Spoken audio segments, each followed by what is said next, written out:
पश्चिम बंगाल में बीजेपी के प्रदेश अध्यक्ष दिलीप घोष ने कहा है कि पश्चिम बंगाल में परिवर्तन का शुभारंभ हो चुका है। लोकसभा चुनाव में जनता ने संकेत दे दिया था, अब विधानसभा चुनाव में जनता बीजेपी को अपना समर्थन देगी।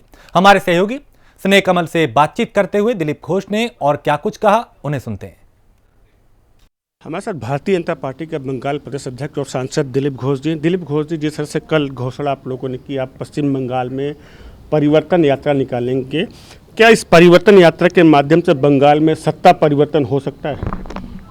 केवल यात्रा से परिवर्तन नहीं होता है, उसके लिए तैयारी बहुत पहले से हमने 5 साल से कर रखी है। कार्यकर्ताओं का प्रशिक्षण, आंदोलन और अलग अलग इशू उठाकर संगठन को बढ़ाना बूथ स्तर तक वो चल रहा है। उसका परिणाम है कि आज चारों तरफ भाजपा दिख रहा है। लोकसभा चुनाव में उसका लाभ हमको मिला है और आज दूसरे पार्टी छोड़ करके काफ़ी मात्रा में लोग हमारे पार्टी में शामिल हो रहे हैं। तो ये चुनाव के पहले एक पूरा समाज के सामने संदेश देने के लिए यात्रा निकाल कर लोगों तक पहुंचने का प्रयास है और उसे एक वातावरण भी बनेगा, इसलिए इसकी योजना बनी है। जिस तरह से पिछले चुनाव में कई बार पश्चिम बंगाल सरकार ने आपको कई सभाओं की अनुमति नहीं दी, हेलीकॉप्टर उतरने की अनुमति दी, क्या आपको लगता है इस परिवर्तन यात्रा की अनुमति बंगाल सरकार आपको देगी? नहीं तो लग रहा है कि इतना जल्दी से उन लोग परमिशन दे देंगे, क्योंकि पिछले 3 साल पहले एक ऐसा यात्रा का हमने योजना बनाया था पंचायत चुनाव को पहले। उस समय था गणतंत्र बचाओ यात्रा, वो भी नहीं दिया। हाईकोर्ट सुप्रीम कोर्ट करके टलते टलते समय निकल गया। यहाँ भी शुरू हो गया है। उन्होंने जो हम हाईएस्ट अथॉरिटी को लिखा था चिट्ठी, उसके अगेंस्ट पे उन्होंने बोला कि प्रॉपर अथॉरिटी से आप संपर्क करें। कौन है प्रॉपर अथॉरिटी किसी को मालूम नहीं है, तो इसका मतलब टालने का उन्होंने ये शुरू कर दिया है।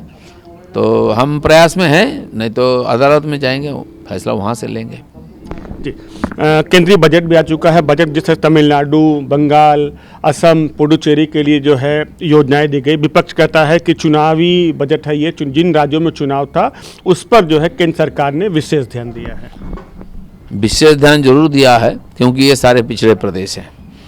बाकी देश के लिए पिछले 6.5 साल से मोदी सरकार जो काम कर रही है, जिस दिशा में विकास हो रही है देश का, उस दिशा में आगे बढ़े उस काम को, इसलिए भी उसमें भी धन का आवंटन हुआ है। और बंगाल जैसा आगे का प्रदेश सबसे आगे था, वो पीछे जा रहा है। उसका पटरी में लाने के लिए उसका इंफ्रास्ट्रक्चर, वहाँ एजुकेशन के लिए काम, वहाँ यातायात व्यवस्था आदि, फिशरमैन, वहाँ किसान, वहाँ युवा, महिला, हर प्रकार के लोगों के लिए अलग अलग प्रोजेक्ट दिया गया है। तो उसका लाभ भी बंगाल को मिल रहा है। तो इसलिए स्वाभाविक है, बंगाल के लोग पिछले करीब 45 साल से वहाँ केंद्र की सरकार का एगेंस्ट में वहाँ सरकार होता है और हमेशा आंदोलन चलता है केंद्र के खिलाफ। फायदा किसी को नहीं हुआ है। आज लोगों को लग रहा है कि केंद्र के जो सरकार है बंगाल राज्य में वही सरकार होनी चाहिए, तब विकास का लाभ यहाँ भी मिलेगा। दिलीप भाई, एक आखिरी सवाल, चुनावी हिंसा की अगर बात करें तो जहन में नाम पहला जो आता है बंगाल का था। पहले भी अगर चुनावी हिंसा की बात करें, बिहार था, कश्मीर था या बंगाल था, लेकिन अब बिहार बिल्कुल शांत है। कश्मीर की अगर बात करें, कश्मीर में पिछले दिनों जो है डीसीसी के चुनाव हो बिल्कुल एकदम निर्वाध शांतिपूर्वक संपन्न हुए। लेकिन बंगाल की अगर बात करते हैं तो बंगाल में आए दिन चुनावी हिंसा खबर आती है। पार्टी की अगर राजनीतिक हिंसा की बात करें तो आए दिन हत्याओं का दौर या हमलों का दौर बंगाल में जारी रहता है। आखिर इस पर लगाम कैसे लगेगी? देखिए, जो हिंसा चली है ये कम्युनिस्टों का देन है। कम्युनिस्ट चले गए, लेकिन उनकी जो ये कल्चर रह गई है टीएमसी के माध्यम से हिंसा चरम पर है। उसका बलिदान हमको देना पड़ा। लगभग 135 के ऊपर कार्यकर्ता की बलिदान हुई है। तो लोगों को इससे भी निजात पाना है। लोग जान रहे हैं कि भाजपा ने देश भर में सुशासन दिया है, विकास दिया है, इसलिए भाजपा की राज आएगी तो यहाँ शांति आएगी, विकास होगी, सुशासन आएगी। इसलिए लोग भी चाह रहे हैं कि भाजपा सत्ता में आए। लोकसभा में लोगों ने संकेत दे चुके हैं।